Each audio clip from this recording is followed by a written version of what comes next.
The following is a presentation of Apologetics Press.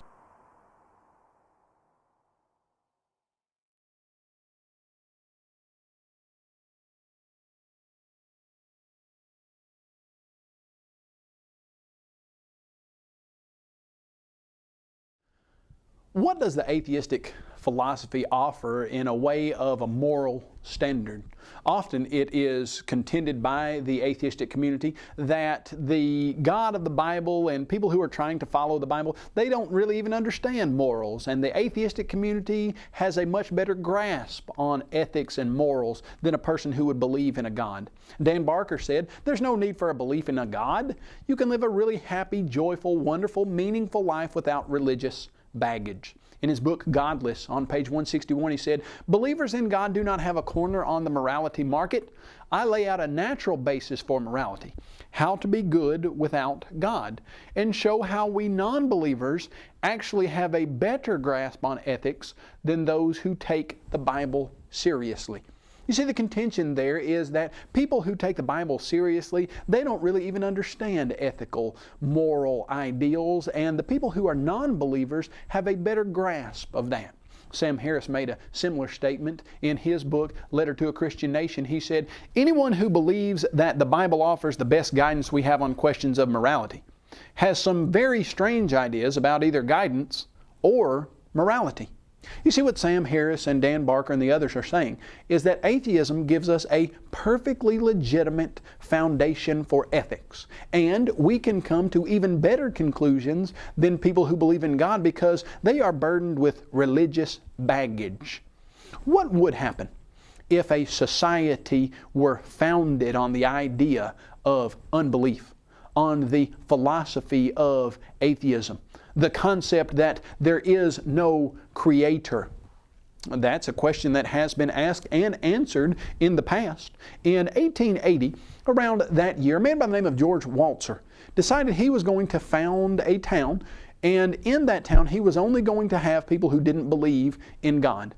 Now, the point of this social experiment was to show that you could get a productive, wholesome, good society without a belief in God.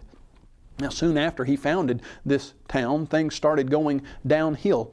A man by the name of Clark Braden came into Liberal, Missouri, and he reported on what he saw. And what he said was that all the hotels had become brothels, all the children were using curse words and bad language, and they were cussing out their parents, and they weren't obeying their parents, and the place had turned into a cesspool of immorality. And he put that in an article he wrote for the St. Louis Post-Dispatch.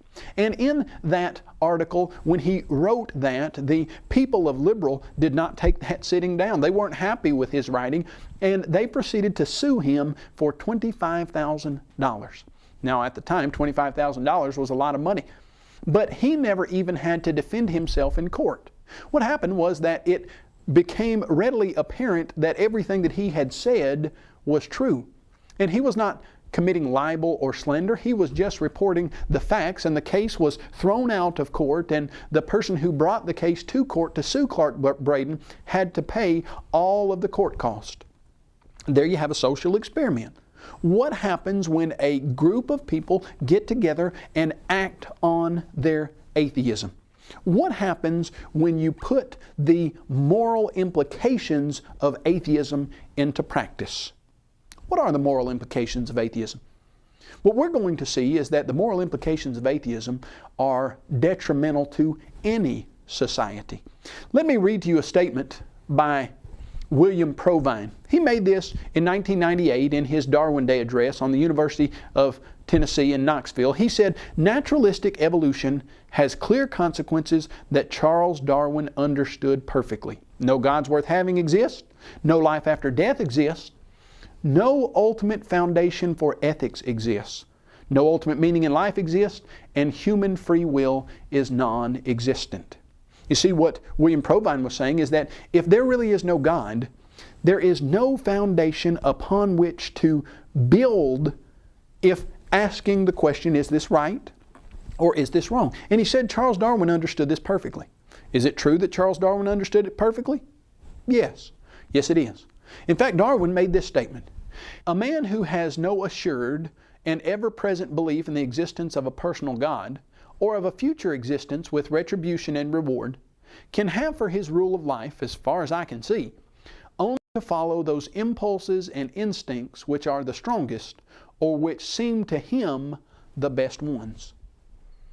If there is no God, Charles Darwin said, then the best that I can see that a person can do would be to follow the impulses and instincts which seem the best to him.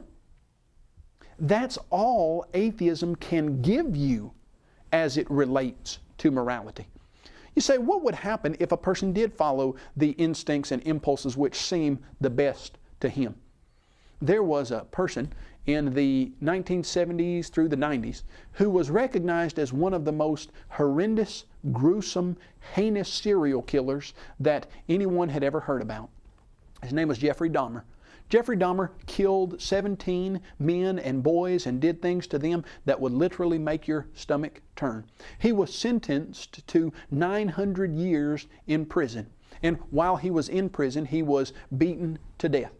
But before he was put into prison and sentenced for those 900 years and beaten to death, he was in an interview with Stone Phillips and his father in the 1990s. And they asked him, Jeffrey Dahmer, why in the world would you think that it would be all right to do this kind of thing that you did to other people, murdering them and beating them and doing the horrible things that you did to them? And I want you to hear what Jeffrey Dahmer said was the reason that he thought that this would be all right. He said, if a person doesn't think that there is a God to be accountable to, then what's the point of trying to modify your behavior to keep it within acceptable ranges? That's how I thought anyway. Now, when Dahmer's father asked him when he started feeling like he was accountable for the actions that he was committing, here's what Jeffrey Dahmer said. Well, thanks to you, Dad, for sending me that creation science material, because I always believed the lie that evolution is truth. The theory of evolution is truth. That we all just came from the slime, and when we died, you know, that was it. There was nothing. So the whole theory cheapens life. If you were just to ask Jeffrey Dahmer, why did you think it was all right to kill 17 men and boys like you did, he gives you the answer. He says, if there's not a God, I saw no point in modifying my behavior. Now, don't misunderstand what I'm saying. Do I think that a person who is an atheist is going to go out and start committing crimes like Jeffrey Dahmer? No, that's not what I'm saying. In fact, I know very many atheists who are highly moral in many ways. They're not going to commit crimes like this. But what I am saying is the philosophy of atheism allows for this. As Dostoevsky wrote in his book, The Brothers Karamazov, if there is no God, then all things are permissible. Now, of course, the atheistic community would say, hold on just a second. People don't do bad things in the name of atheism. Richard Dawkins said, individual atheists may do evil things, but they don't do evil things in the name of atheism. Well, that just so happens that it's not true. People do bad things in the name of atheism. Let me introduce you to a gentleman who did something horrible in the name of atheism. His name is Pekka Erik Avennin. And Pekka Erik Avennin, when he was about 19 years old, he took a gun into his school and decided he was going to kill as many of his classmates as possible. He went there and killed 7 of his classmates, killed the headmistress of the school, and then shot himself. Now, of course, when something like that happens, everyone wants to know why that happened. But in his case, you don't have to wonder why it happened. He told us exactly why he did what he did. Why would Pekka Erik Avennin go into his school and kill 7 of his classmates and the headmistress and then shoot himself? Listen to his words that he posted on a website for everyone to read. Pekka Erik Avennin said, I, as a natural selector, will eliminate all who I see unfit, disgraces of human race, and failures of natural selection. You see what Pekka Erik Avennin is saying as the reason for his actions. He says, I'm a natural selector. I am more fit than other people, and because I am more fit than others, that makes it all right for me to go in and kill people who are less fit than me. According to atheism, you cannot say that that is wrong. Now, the atheist objects and says, hold on just a second. What about the Crusades? What about the Salem witch trials or the Spanish Inquisition? Aren't those bad things that were done in the name of Christianity? Yes, they were. Done by people who were saying they were doing them in the name of Christianity. But the difference here is that the Spanish Inquisition, the Crusades, the Salem witch hunts were not a fulfillment of the logical implications of Christianity. In fact, the atheistic community, in their more candid moments, recognizes that fact and admits that these were perversions of Christianity. Let me read to you a statement by David Mills in his book Atheist Universe. He said, "The Crusades, the Inquisition, the witch burnings, the torture of infidels were all carried out in the name of the Christian God. While it's unfair to hold Christianity responsible for perversions of its teachings, it is nonetheless indisputable that historically more people have been slaughtered in the name of the Christian religion than for any reasons connected to atheism." Now that statement's not true. More people have not been slaughtered in the name of the Christian religion than anything connected to atheism, if you were to look at things like Stalin did and the millions of people he killed, etc. But I want you to focus on the statement that Mills makes here, that Christianity cannot be held responsible for perversions of its teachings. Are the Crusades, the witch hunts, the torture of infidels, are those perversions of the teachings of Jesus Christ? Yes, they are perversions of the teachings of Jesus Christ. Sam Harris recognized this. In his letter to a Christian nation, he said, "You probably think the Inquisition was a perversion of the true spirit of Christianity. Perhaps it was." Yes, perhaps it was. That is never what Jesus wanted people to do. In fact, if you were to go to the Bible and try to come away with some type of justification for those types of criminal activities, you would never find justification for that.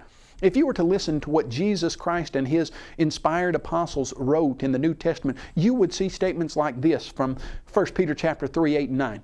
"Finally, all of you be of one mind, having compassion for one another. Love as brothers. Be tender-hearted. Be courteous, not returning evil for evil or reviling for reviling, but on the contrary, blessing, knowing that you are called to this, that you may inherit a blessing." Of course, Jesus said in Matthew chapter 7, verse 12, "Therefore, whatever you want men to do to you, do also to them, for this is the law and the prophets." You see that those were perversions of the teachings of Christ. You could never get from Jesus' teachings that it would be all right to do something like the Crusades or the witch hunts or the Spanish Inquisition. But what I am saying is the logical implications of atheism allow for the types of brutal criminal activity that Pika Erika Venin found himself committing and that Jeffrey Dahmer committed. I'm saying that that is the logical implication of this belief. But you don't have to take my word for it. Jeffrey Dahmer said that the idea of atheism devalues human life. He's not the only one who has said that. In fact, some of the highest ranking atheists in the world have admitted that fact. Let me read to you a statement by Peter Singer. In an article called "The Sanctity of Life or Quality of Life," he wrote, "If we compare a severely defective human infant with a non-human animal, a dog or pig for example, we'll often find the non-human to have superior capacities. Only the fact that the defective infant is a member of the species Homo sapiens leads it to be treated differently from the dog or pig. Species membership alone, however, is not morally relevant." You see what he's saying? We might have an infant that is human, but it's got some type of disability. There's something that is not quite right with this human. And we might have another animal like a dog or a pig, and we might assess the value of this dog or a pig and this human, and we might think that the dog or the pig could be more productive to human society. What are we going to say then? Should we value the human more than the dog or pig simply because it's human? Peter Singer says, well, if we're just higher animals and atheism is true and there's no God and we're not made in His image at all, then why would you value a human above a dog or a pig? Of course, Singer's not the only one who says that.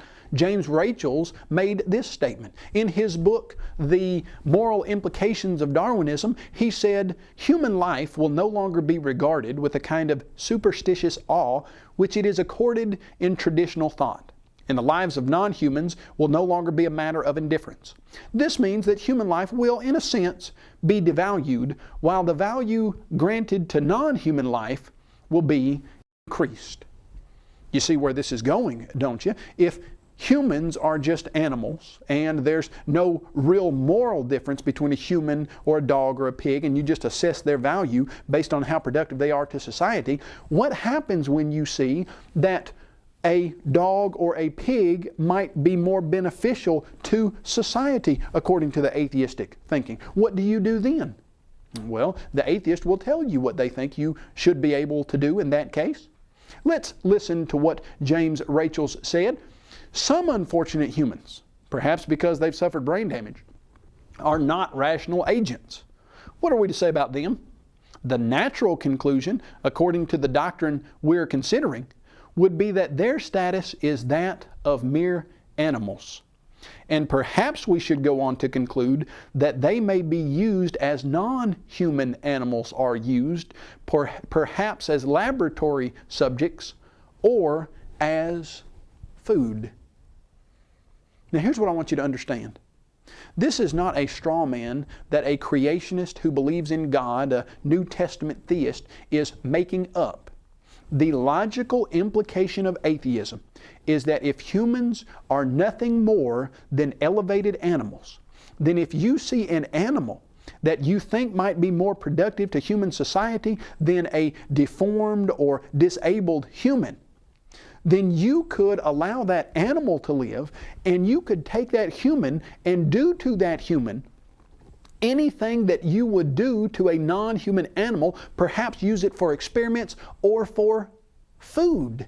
I didn't say that. That didn't come from me. That came from a man who is an atheist who is trying to flesh out the logical implications of atheism. And those logical implications of atheism are morally repugnant.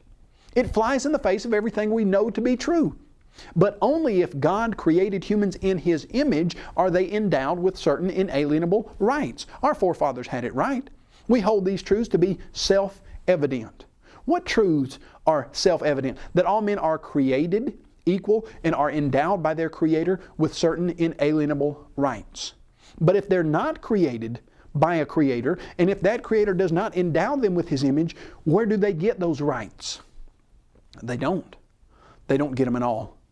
And that's why in 2006, the Distinguished Scientist of the Year Award in Texas was given to a man by the name of Dr. Pianka. And in his speech, he stood up and made the statement that humans are no better than bacteria. And Dr. Pianka contended that humans needed to be eliminated from the earth on a large scale because we are causing so much destruction. And if we are just animals and we're no better than bacteria and we're killing certain other animals and we're taking over the habitat of certain animals, he suggested that 90% of the world's population should be eliminated, the human population, to make room for all of these other animals. I want to read to you what some of the students who were listening to his speech had to say. One of the students said, "Dr. Pianka's talk at the TAS meeting was mostly of the problems humans are causing as we rapidly proliferate around the globe. He's a radical thinker, that one. I mean, he's basically advocating for the death of all but 10% of the current population. And at the risk of sounding just as radical, I think he is right." Do you understand that? The Distinguished Scientist of the Year in 2006 in Texas stands up and says humans are no better than bacteria and we need something, and he suggested something like airborne Ebola virus to kill 90% of the human population because we're getting in the way of all the other animals here on this earth. And the student who was listening to him said, "You know, I think that's right." That is one of the moral implications of atheism. So if you were to ask, okay, how, if there's no ethical foundation, no basis on which you make these decisions about what is right and what is wrong, how do you determine what is right and what is wrong if you're an atheist? They claim to have a better grasp on what's right and what's wrong than the person who believes in God. How do you determine that? One of the ways that they suggest to us that you determine what's right and what's wrong is that you weigh up suffering. You just try to decide where the most suffering is occurring, and you try to eliminate the most suffering. On the surface, that sounds pretty good. You weigh up the suffering. Whoever's suffering the most, you try to eliminate that. Whoever's suffering the least, you allow that to happen if you can't stop it, etc. But let's see just where this idea of weighing up suffering would take us. Richard Dawkins wrote this in his book, The God Delusion. A consequentialist or utilitarian is likely to approach the abortion question in a very different way, by trying to weigh up suffering. Does the embryo suffer? Presumably not if it's aborted before it has a nervous system. And even if it is old enough to have a nervous system, it surely suffers less than, say, an adult cow in a slaughterhouse. You see how Dawkins proposes to go about making moral decisions. If you're asking the question, is it all right, is it moral, is it correct, or is it right and good to abort an unborn human baby? He says, well, the utilitarian would simply say, let's see if that unborn human baby suffers. And if it doesn't have a nervous system, well, it certainly can't suffer much. And even if it does have a nervous system, it probably suffers less than a cow in a slaughterhouse. So what? So if you could find a way to eliminate less than desirable individuals in the human population without them suffering, then he would say that that's a morally all right situation, that's something that could be morally permissible. If you think through that, what if our society decided that 5-year-old orphans were not good or beneficial for us? Could we eliminate them? They don't have any parents who would suffer emotionally because of their loss. They don't have any brothers or sisters, let's say. We'll say these are only child 5-year-old orphans. Could you eliminate them from your society? Well, according to this line of thinking, you would have to say yes if you could come up with a way where they would not suffer. So if you told the police to find these 5-year-old orphans and sneak up behind them and deliver a single lethal shot to the back of their heads with a pistol, them never suffering, never feeling any pain, would that be morally permissible? Well, I think you can see that that would be a terribly wrong idea. But according to this way of weighing up suffering, you couldn't have a problem with it. Richard Dawkins says, secular moralists are more likely to ask, never mind whether it is human, what does that even mean for a little cluster of cells? At what ages does a developing embryo of any species become capable of suffering? So what if something's capable of suffering? So what if we find a way to eliminate all of its suffering but still eliminate its life? Would that make it a moral situation? Would it ever be right for our society to determine that if we could eliminate a certain group of people without them suffering, then that would be the correct moral thing to do? No. So what are we saying here? What we're saying is, when the atheistic philosophy attempts to come up with criteria by which you could decide if something is moral or immoral, those criteria inevitably cannot maintain the pressure of true objective morality. How else do they try to reach for moral ideas? Sometimes it's the case that they look to the animal kingdom and they say, hey, if animals behave in this particular certain way, and we're nothing more than animals, just higher on a level but no different from animals other than we are more intelligent or have different capacities or capabilities. If animals do something, then we could do that. If you were to look at statements like Charles Darwin in his Life and Letters, he said there is no fundamental difference between man and the higher mammals in their mental faculties. You see, he's saying you don't look at this particular organism and say this is different than humans, not on any kind of moral level. All you can say is that humans are elevated animals, but still animals. What's the implication of that? Let's listen to what James Rachels says about that. Animal behavior is routinely studied with an eye to acquiring information that can then be applied to humans. Psychologists who want to investigate maternal behavior, for example, might study the behavior of rhesus monkey mothers and infants, assuming whatever is true of them will be true of humans, because after all, they are so much alike. Well, how can you determine what is good and right for a human mother to do? You look at rhesus monkeys, and if rhesus monkeys do a certain thing with their kids, or if rhesus monkeys behave in a certain way, then there's no possible way that you could say that humans doing that exact same thing would be doing something immoral, would be doing something wrong, because humans are just elevated monkeys. They're just on a little bit higher level, but not a different plane. They're not different from animals, they're just higher animals. Where would this lead? Well, Barbara Burke gives us some insight into exactly where this would lead. She said this: among some animal species, infant killing appears to be a natural practice. Could it be natural for humans too?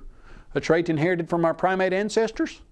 Charles Darwin noted in The Descent of Man that infanticide has been, quote, probably the most important of all checks on population growth throughout most of human history. Barbara Burke says, we look at the animal world and they kill their babies. If we're nothing more than animals, what do humans sometimes do to check the population growth? Kill their babies. You might say we don't like that as a society.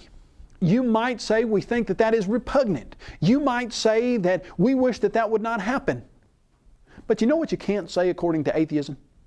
You can't say it's morally wrong. You might try to say, well, that causes suffering. You might try to say, I don't like it based on this. But based on what? Provine said, and Charles Darwin admitted, that if there's no hope in God, then you can't follow anything other than what seems best to you. You hear what the implications of Barbara Burke's statement are? The implications are, she's saying that if we look at an animal and we see an animal that kills its babies, and if we're just animals, we kill our babies. You know what 10% of the diet of an adult Komodo dragon is? Baby Komodo dragons. They kill their babies. Is it permissible morally for us to kill ours? According to atheism, you couldn't say that it's wrong. You say, Kyle, that's disgusting. Where are you getting these ideas? I'm getting them straight from the atheistic community and their writings. I'm not making these up. I'm not pulling these out of thin air. Dr. Pianka is the one that said we need to eliminate 90% of the human population. Peter Singer is the one that said human species membership is not a morally dividing line. James Rachels is the one that said we could use humans for laboratory experiments or for food. Barbara Burke is the one that said if you're going to look at humans as nothing more than elevated animals and they kill their babies, so could humans. Let's see where else this idea would go. A man by the name of Randy Thornhill wrote on rape as it relates to evolution and atheism. And he said in a speech at Simon Fraser University that rape is evolutionary, biological, and natural. Our male ancestors became ancestors in part because they conditionally used rape. In the book that he penned with Craig T. Palmer, A Natural History of Rape, he said, evolutionary theory applies to rape as it does to other areas of human affairs on both logical and evidentiary grounds. There's no legitimate scientific reason not to apply evolutionary or ultimate hypothesis to rape. Isn't that disgusting? Isn't that horrible? That a person would say that rape is an evolutionary product that has been brought to us because our ancestors in the past conditionally used rape. Now, don't misunderstand what these guys are saying. What they're saying is we don't like it. We think it should be eliminated from society. We think that there is something that is less than beneficial going on with rape now. But if you were to say, is it objectively morally wrong? They cannot give you an answer to that question. You know why? Because atheism can't answer that question. In my debate with Dan Barker in 2009, I asked him the simple question, is it ever permissible morally to rape a person? And he said, well, it's a very outlandish idea, but yes, it could be the case that some aliens could come down and they could demand that a person rape one girl to save all of humanity, and then it would be the morally right thing to do to rape her. And I said, could you rape two? And he said, it would be disgusting, it would be vile, I would probably kill myself after I did it, but yes, you could rape two. I said, could you rape 2,000? He said, yes, you could rape 2,000 to save all of humanity. I said, could you rape 2 million? He said, yes, you could rape 2 million people to save all of humanity. Do you see where that's going? What's happening there is if you're going to try to base your ethical foundation on atheism and try to say, well, you base it on weighing up suffering, or you base it on how you can help the most people, or you base it on how you can avoid the most harm, you see that you will never ever get a moral objective standard. You will always be wandering in the morass of immorality. Several years ago, a school killing that sparked such grief in our nation to elicit responses from all over the country occurred in Columbine.